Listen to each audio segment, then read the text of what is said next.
fly now! They fly now! They fly now! They fly now! They fly now! Well, ladies and gentlemen, this is the moment we have all been waiting for. It's finally here. The end to the Skywalker saga. This is what it's all been leading to. This is horseshit. I am genuinely dumbfounded at how blatantly incompetent, lazy and bad this film is. I mean, I know this is coming off the back of the abortion that was The Last Jedi, and we have had extensive and detailed leaks for the film come out days prior to its release, but Jesus Christ, I wasn't expecting it all to be true, because it severely affected my viewing of the film. And that's a compliment, by the way, because if I went into this blind, I would have just been confused for days after, trying to process what just happened to me and everyone else in the theatre. And I'm kind of still doing that, just with a more clear and critical thought process. I hope. So, in the interest of not wasting your time, I will now, with as much detail as I can, I will go into why The Rise of Skywalker is a cinematic downfall for Star Wars as a whole.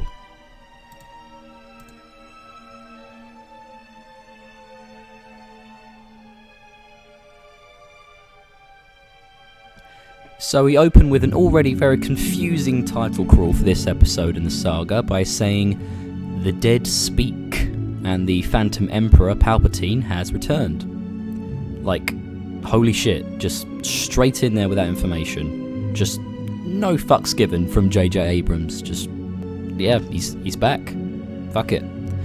And it turns out the Emperor has sent out a galaxy-wide broadcast stating that he has indeed returned, and that everyone must surrender to him and his newly acquired fleet of planet-destroying Star Destroyers and Sith army? Okay, we'll get to that. But why in the fuck is he broadcasting to the whole galaxy? I thought he would want to stay a secret for longer and acquire control over the galaxy and destroy everything in one fell surprising swoop, rather than giving everyone time to mobilize ships and armies and go on wild fucking fetch quests for MacGuffins that eventually lead to his location. I mean, fine, whatever. He's back, and the news about his return seems to be handled very nonchalantly by pretty much everyone. Like, even the original characters, like fucking Leia. She just reacts like, oh god, Palpatine's back. Fuck. Bummer. So in the first scene of the film, again, is already very confusing and just thrusts you into the incompetent plot and incredibly jarring 100-mile-per-hour pacing that this mess of a film presents to you just so flippantly and without care.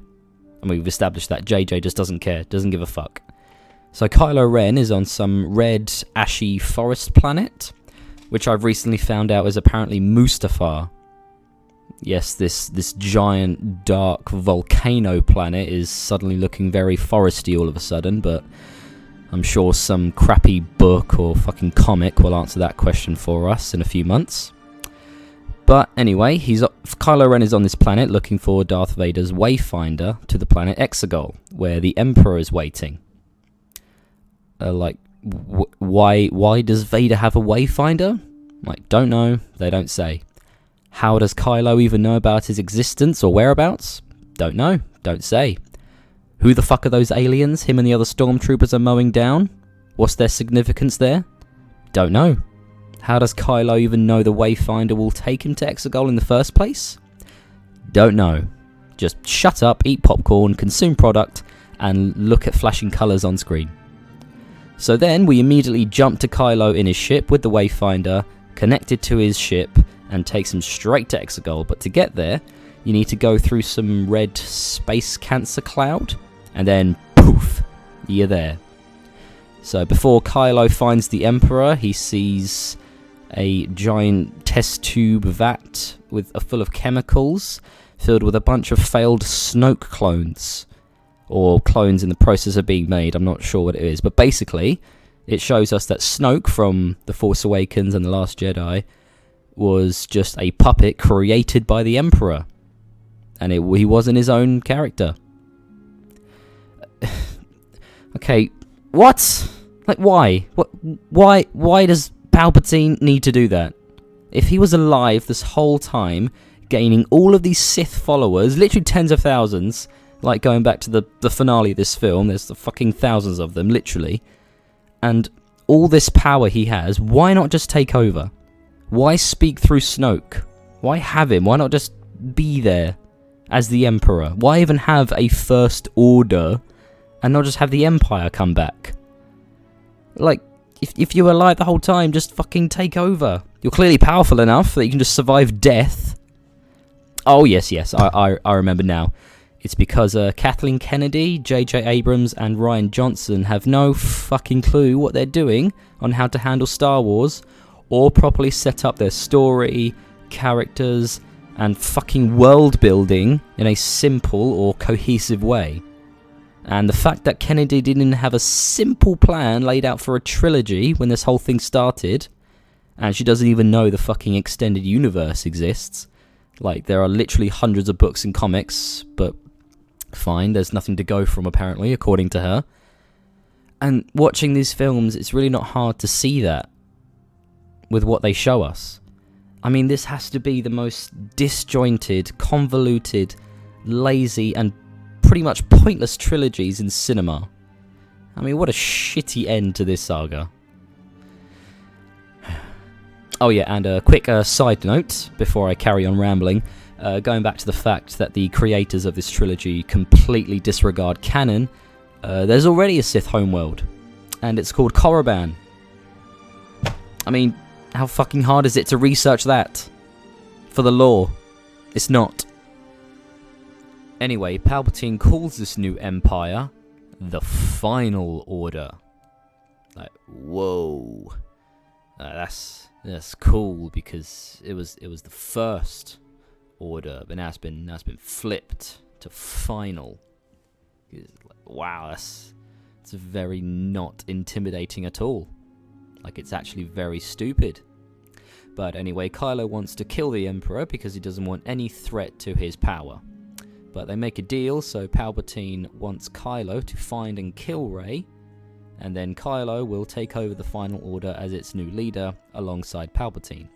Kylo's confused and asks why he should even bother with Rey. She's just a nobody. Wink wink. But the Emperor replies by saying, "She is not who she seems." Wink. Wink. And in the meantime, Rey is training with Leia on the Resistance jungle base, and she is just absolutely nailing that force floating meditation with the rocks. Like she's been doing it for years. Like, she is just a master force user, isn't she? She's just so goddamn perfect at everything. What a well-written character. I love her. Oh, and also Leia is training her, despite the fact that the creators, specifically Rian Johnson, I don't know who else, but I know Rian has said this, that he stated that she has had zero training since Return of the Jedi. Zero. None. But don't worry, that's retconned much later with a lousy 15-second flashback that shows Leia, again, just like Rey, pretty easily beating Luke in a training session, and she has her own lightsaber. Yep, fine. Now we're with Finn, Poe, and Chewbacca, who have been sent by Leia to gather some intel from a Resistance spy in the First Order. Like, wow, this is quite the development. I mean, who could this spy be? It's Hux. It's fucking Hux. It's just a stupid fucking twist. It's not even a twist because a bunch of people predicted it would happen, and it was shown in the leaks. Basically, it makes Hux useless fucking character. Now he's completely consistent. Moving on. So after they get their intel, they are instantly found by First Order TIE fighters who end up chasing them through hyperspace. So yes, they're doubling down on this whole hyperspace tracking from The Last Jedi. I mean, it's not really JJ's fault, but he does quite a bit of Last Jedi retconning / bashing in this film. I'm surprised he didn't just throw the fucking hyperspace stuff out the window from the get-go. But now it seems every TIE fighter individually has a hyperspace tracker on it. Like, okay, that technology is just that accessible now to everyone. Like one film ago, it was so fucking rare, it had to be contained on this giant fucking supremacy ship. But no, now it's just everyone has it. It's common. Whatever. And now our heroes cannot avoid them unless they do what Poe did, which is light speed skipping. So basically to randomly light speed into random planets in the galaxy in the hopes that one of these planets has a giant space worm that kills the First Order pilots when it sees them. And it does just that. How lucky. I mean, how the heroes don't just die going through most of these places. I mean, there's full of monsters and fucking giant towers, and or how most of the time they don't just fucking light speed and end up still flying out in space, because you know space is really fucking large. Well, you see, that's because a plot armor and shitty writing. They then return to the Resistance base, and Poe is met with absolute scorn from our resident Murray Sue about how he damaged the ship and the compressor because of his reckless hyperspace skipping, despite him saving everyone. And also, like, wow, Rey, like, she just owns the Millennium Falcon now. Like, she would get super triggered and get high and mighty when it's slightly damaged and be like, excuse me, what did you do to my ship? Fuck off, Rey. So after all the bickering, they confirm that Palpatine is in fact alive. Just, he is, like, somehow. They literally say somehow he has returned.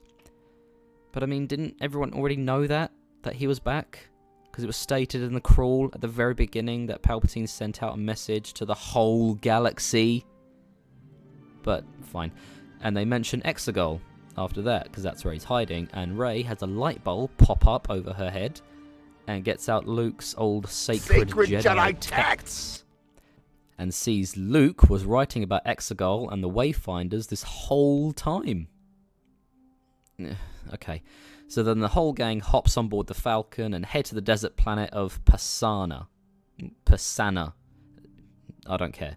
They head there to find the next MacMuffin of the film, an ancient Sith dagger that will lead them to the Emperor's own Wayfinder, which will then lead them to the Emperor himself. Okay, you see why this film is so unnecessarily convoluted. Anyway, someone spots the gang and the poor fucker gets blasted through the skull by an arrow by a masked man, who is revealed to be Lando! Yay! Who cares? Also, Rey and Finn are all like, OMG, hi, it's Lando, OMG, it's such an honor to meet you, oh my god, I love you. You don't even fucking know this guy. So Lando tells them that him and Luke went out to find this Sith dagger a long time ago, on this planet. But I guess they just fucking gave up, even though it's still here.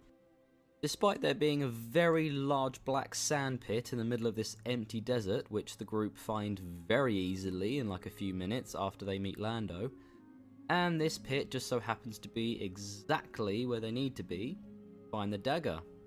That's lucky. So they skulk around the cave looking for the dagger, then Rey's just like, oh, there it is, just on the floor. And then a giant sandworm pops up to attack them, and they all get ready to attack, but then Rey stops them, because she wants to show off her universe-breaking and completely out of nowhere fucking force power that she has just shat out in between films. Force heal. Yep. She just touches up the worm where it has an injury and it's completely ill, and this has no adverse effects on Rey whatsoever. But it's fine, because she is so fucking perfect at everything, and the Force is just so easy to use. Like, yeah. Fuck all the other legendary Jedi that came before in history. I'm Rey. I can cure fucking death now. So before they escape the cave and go off to find Uchi's ship, Uchi is the guy who the dagger belongs to, and he also used this dagger to kill Rey's parents, because Mr. Sheev Palpatine told Uchi to do this. Yeah, remember when Kylo said Rey's parents were nobodies? Yeah, pretty sure being the son or daughter of the fucking evil Sith Emperor Palpatine makes you very much someone. Guess not. What the fuck do I know? Yeah, so before they do all that, they find out that the dagger has ancient Sith writing on it, which for some reason C-3PO cannot translate. And he says he can read it, but he can't translate it. Unless his whole memory gets fucking wiped from existence. So, yeah, why? I don't know. Because they need to have some bullshit fucking stakes for the film to make it seem like it's a really difficult journey they're on. But those stakes are completely fucking squashed by the end of the film, because C-3PO gets his memory back anyway, so we can just forget about this stupid plot point. So they find Uchi's ship, just again laying in plain fucking sight on a tiny rock surface. Like, how the hell did Luke and Lando not manage to find anything on this planet after decades of searching, or at least years, when it's just like literally on the top of a rock surface, just in plain view for miles away? But yeah, our main characters just stumble on everything by fucking accident, or with little to no effort put in to searching. So there's that. Oh yes, it's the shit writing and pacing. Again, just move it along. We've got to get to the cool shit, like the Knights of Ren. Yeah, remember them? They're in the film. Yeah, they're just not doing anything. Again, just kind of posing. And yeah, not much else. Moving on. So they find the ship, and BB-8 searches around the ship and finds an old deactivated droid who belonged to Uchi, and then joins the team. And this droid is called Dio. Dio! ほう、向かってくるのか。逃げずにこのディオに近づいてくるのか。せっかく祖父のジョセフが私のザワールドの正体を試験終了チャイム直前まで問題を解いている受験生のような必死こいた気分で教えてくれたというのに。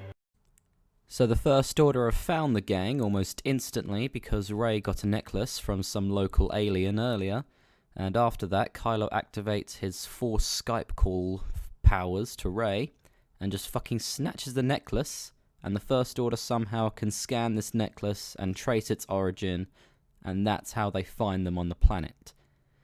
Yeah, because this whole Force Skype call power thing, Force Dyad, whatever it is, isn't universe breaking at all.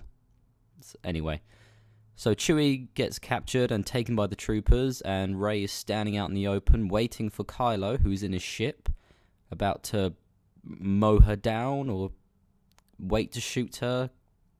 I don't know. Why doesn't Kylo just shoot his fucking blasters at her? Like, he's miles away. He's got loads of time, and she's just standing there waiting. His mission is to kill her. So just do it. She's just standing there, and then she runs in a complete straight line away from him. Why? Yes, so we can have the super cool shot of her flying through the air and slicing Kylo's ship with the lightsaber. And Jesus fucking Christ, how he comes out of this with absolutely no scarring, injury, or even coming out alive at all is beyond comical.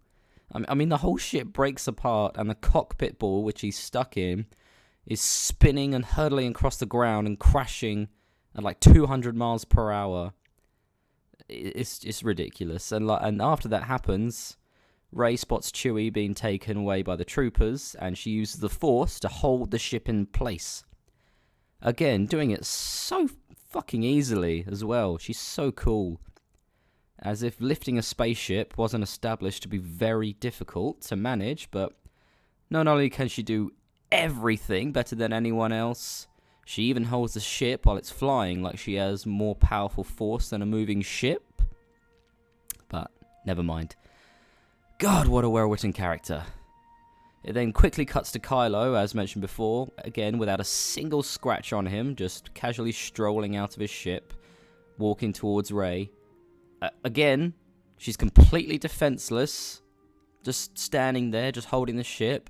Literally any kind of attack will take her down. Lightsaber strike, no. The Force choke, the Force push, the fucking Force freeze.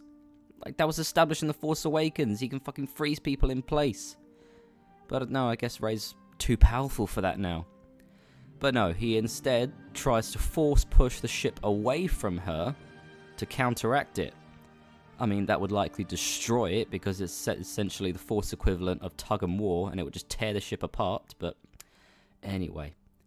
And then a gloriously stupid and hilarious thing happens. Rey begins to get frustrated and can't hold on long enough, and suddenly she shoots fucking lightning from her hand. By accident. And again, she does this so fucking easily. Like one of the most difficult Sith powers ever established in the universe, and can only be learned if you're on the dark side. And she is absolutely not. She's just portrayed as the perfect hero. But she just shoots lightning. Because, oh yeah, Palpatine related, but that's supposed to be a secret. That's supposed to be a cool plot twist. Even though we already fucking know it. Oh yeah, and we're led to believe she also just murdered Chewbacca. Because he was taken on that, but surprise, he's not dead. He was on another ship that wasn't even shown to be on the planet when the troopers arrived, but whatever. Just, why does J.J. Abrams want to kill our old beloved Star Wars characters? Does he derive some form of sick sexual pleasure from this? Is it some chaotic and masochistic dream of his to watch us, the audience, suffer? Why is he like this? When will he stop? He might never stop. He will not stop until everything we love is dead.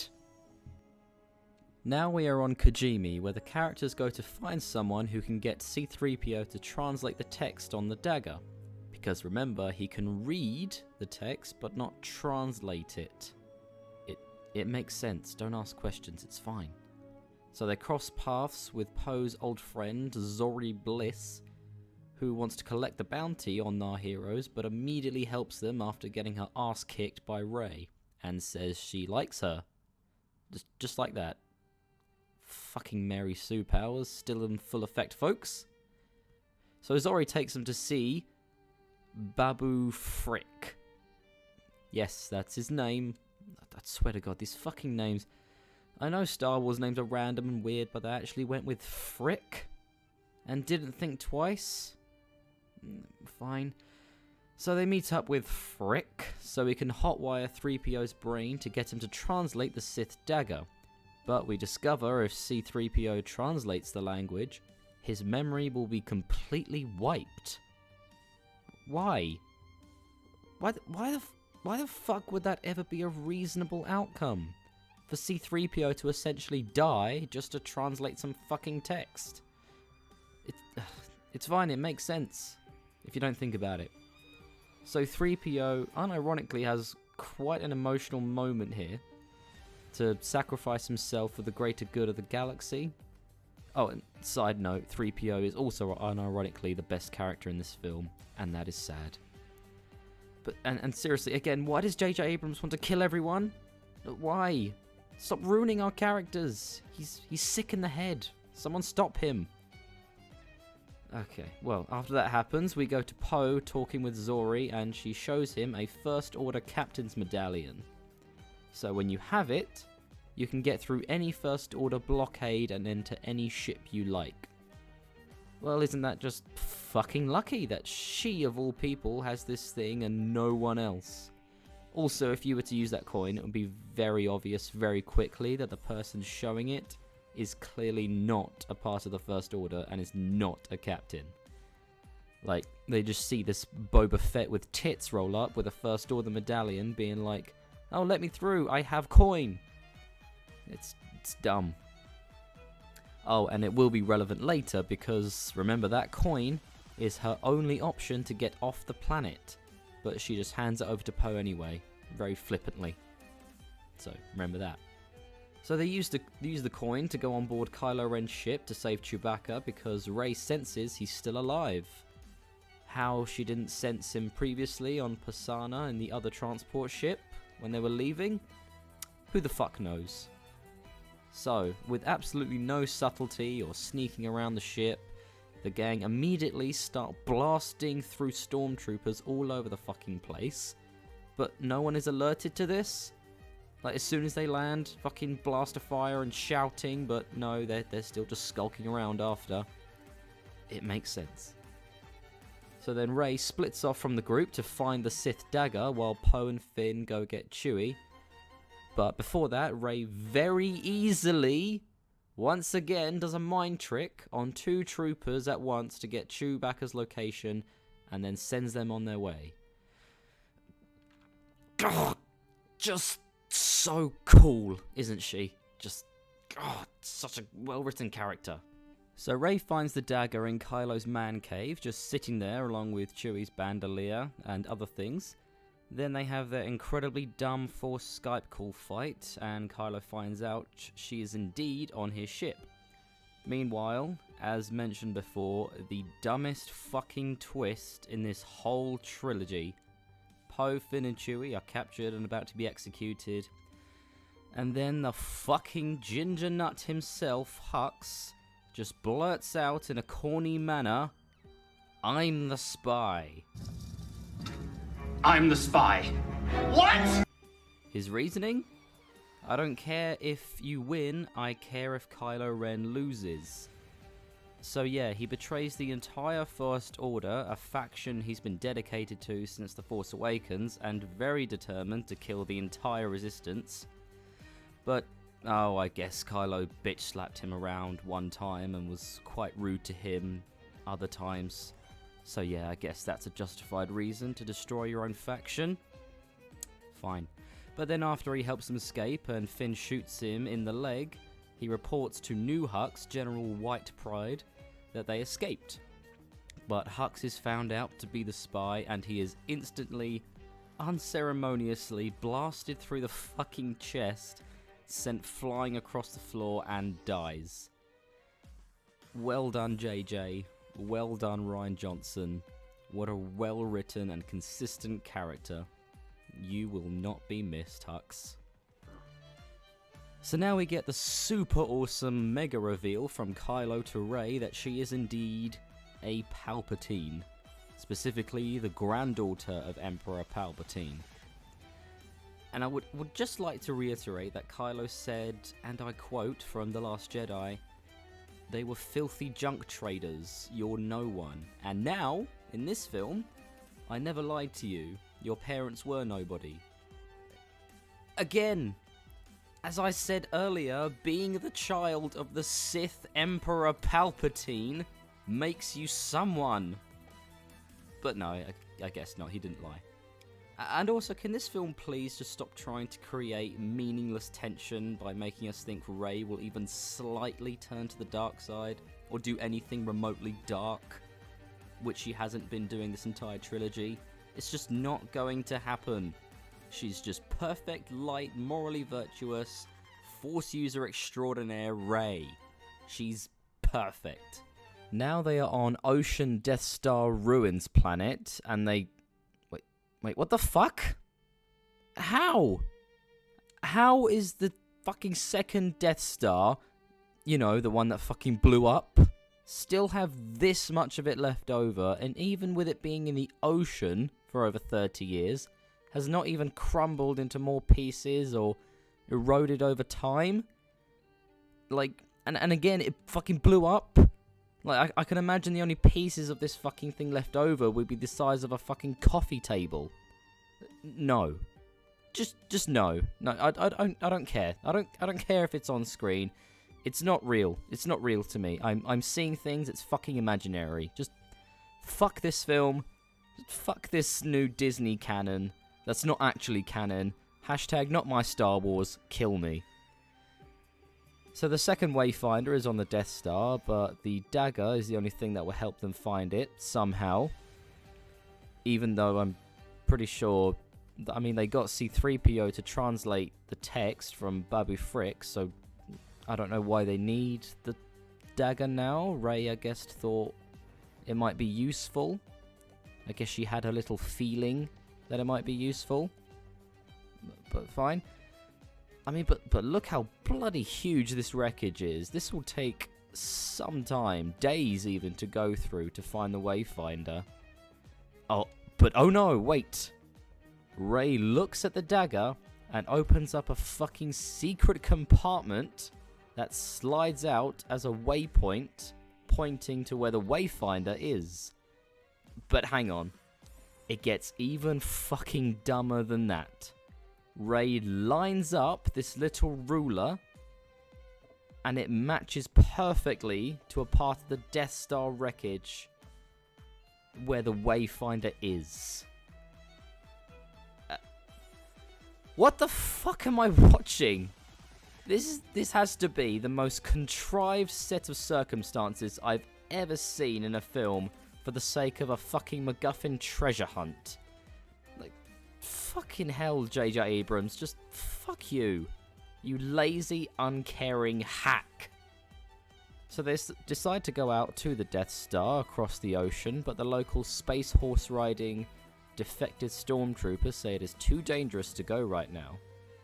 But sure enough, here's Miss Sue charging off by herself, and again, very, very easily, once more, just traverses the crashing, unforgiving waves on a water speeder that she has no knowledge of being able to pilot, and also she has spent all of, well, if not most of her life living on a fucking desert planet. But look at her go, just sailing across to get that MacGuffin treasure like some shitty space Jack Sparrow. So then Rey makes her way through the wreck and finds the Emperor's throne room along with the Wayfinder. But before she can get it, she has a sort of Luke Skywalker Empire Strikes Back Force vision, and she sees evil Darth Rey. Spooky. And apparently we're still supposed to think she's going to turn bad in this film. Again, no, fuck off. So they have a little fight, and right to the end, we are graced with, or more likely punished, with this gloriously stupid and cartoonish visual that will surely, hopefully, live in Star Wars infamy forever.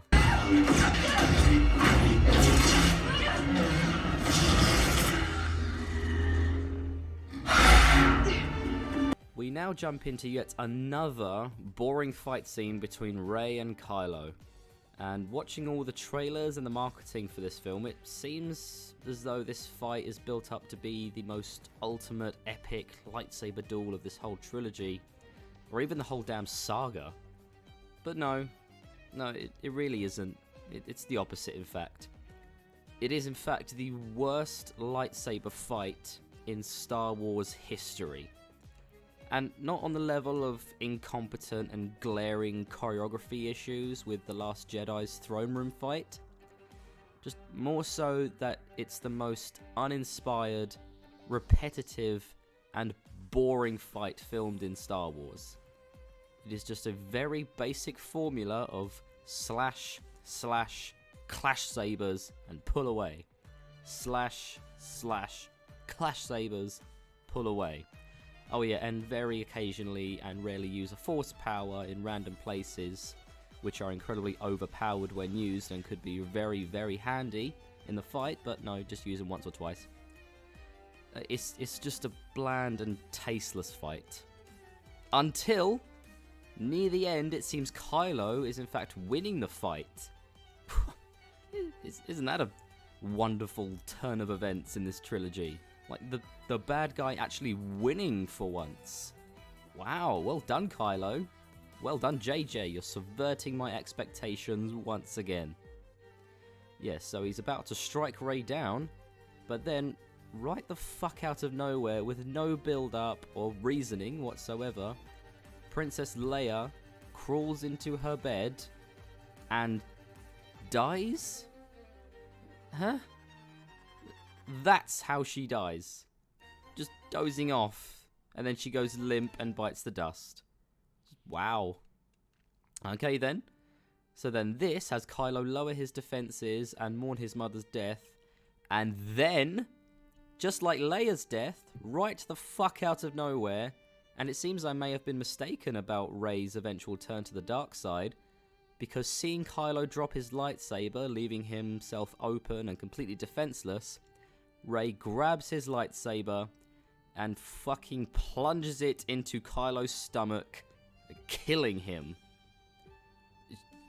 Holy shit on a stick, you insufferable evil cunt. His mother just died and he's clearly mourning her death and dropping his lightsaber and the fight is won. But no, you can't have it. You have to fucking kill him. You have to fucking take advantage and make a snake move and fucking cheap shot lightsaber stab him. Fuck you. This is our hero, ladies and gentlemen.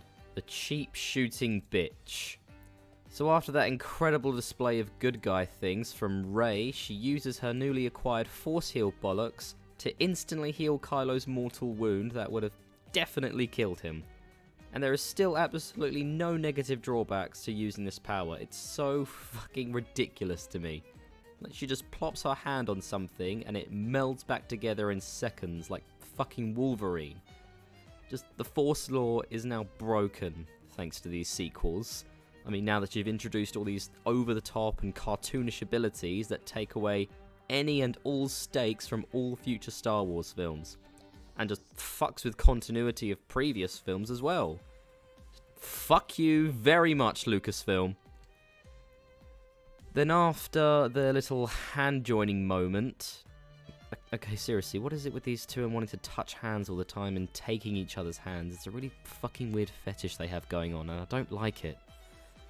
So Kylo has a random enlightenment and turns good for some reason.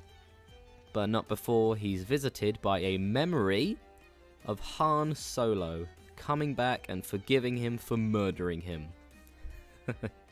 Sure. And this is not a Force ghost, as the film mentions, because, duh, that would be fucking comical, wouldn't it? But a memory that Kylo has a conversation with and essentially just forgives himself. You know, because, you know, Han is dead and he's not there to forgive him. Much more believable, right?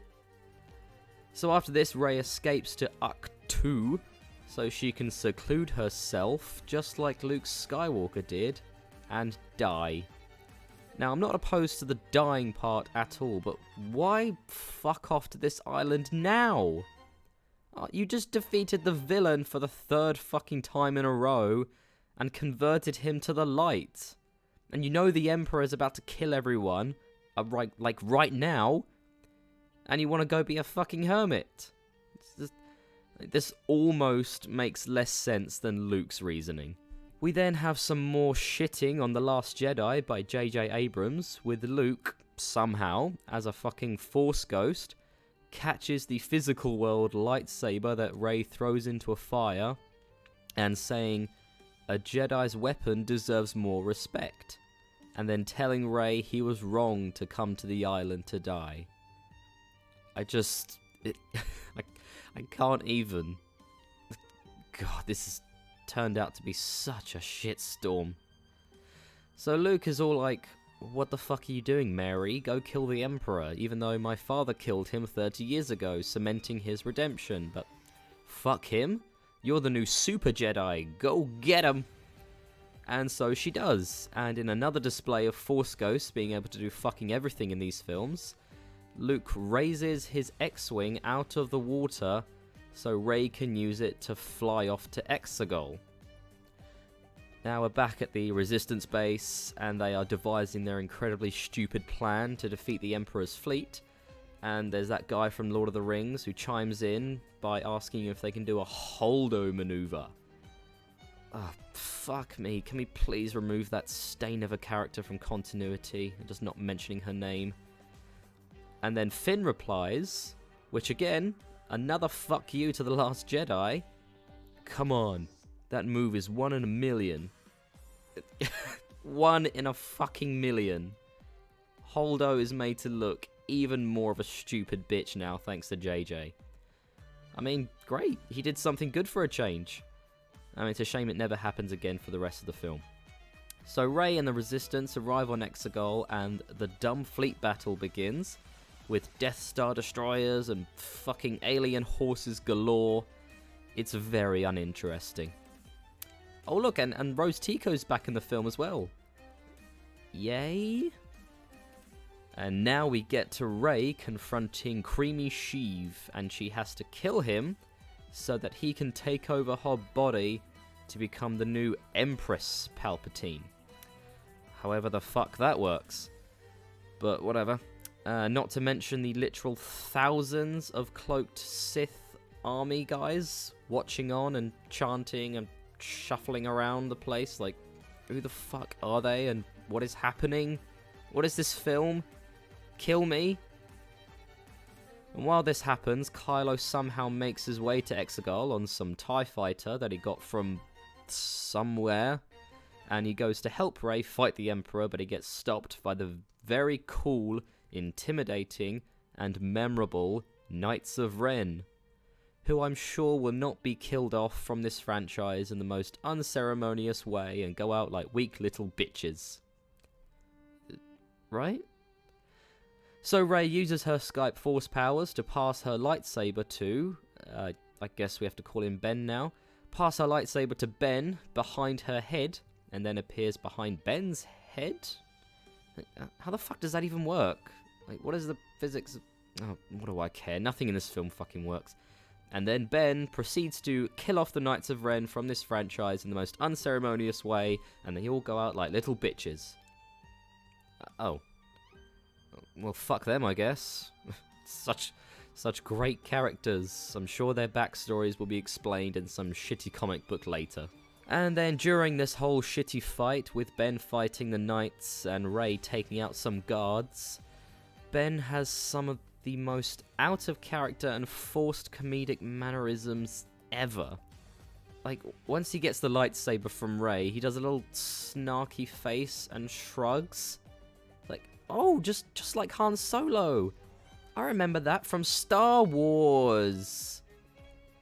And there's then this incredibly stupid moment later when he flares his lightsaber around, crouches down holding the saber up behind him with his back turned, and waits there like some fucking retarded ninja for a solid 3 seconds, and waits as one of the fucking dumbass knights just swings at the lightsaber and runs off, and Ben is all like, whew, that was close.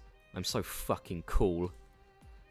Now Ben has met up with Rey and they're ready to finally kill the Emperor once and for all.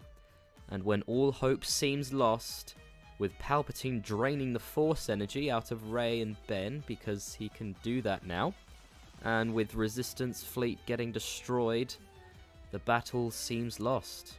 Until Poe hears a voice, and it's Lando letting him know the fight is not over, and they have help. And fucking every single ship that exists in this galaxy just pops up out of nowhere to help them. So they didn't want to help in The Last Jedi when it was a lot fucking easier to win the fight. But everyone shows up when the Emperor has returned and he has hundreds of planet-killing Star Destroyers. Yeah, sure. Whatever you say. And oh, yay!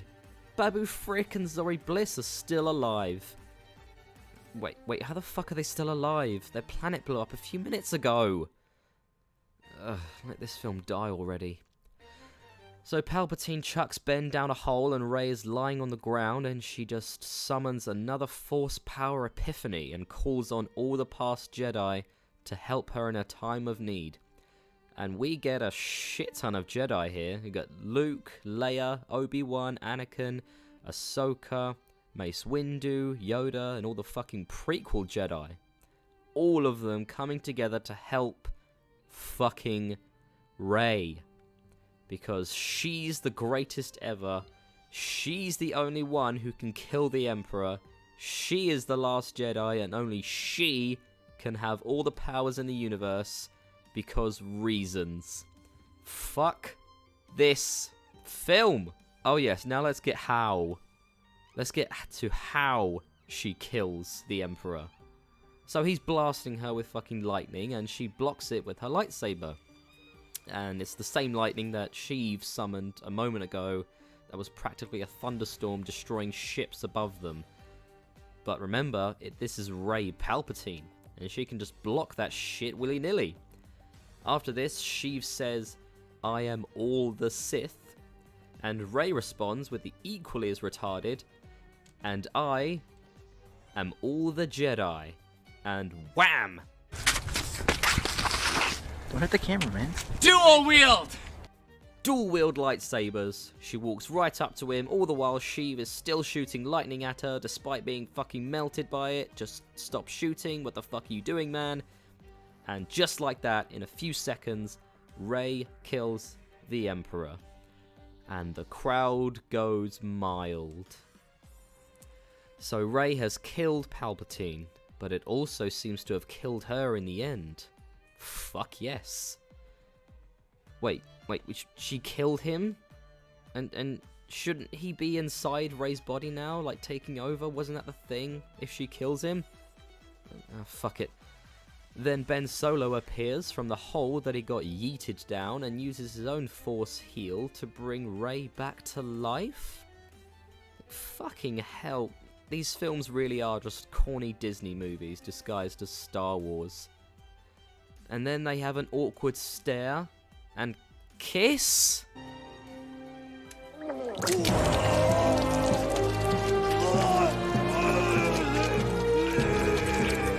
Then after he heals her, he just plops to the ground and just dies.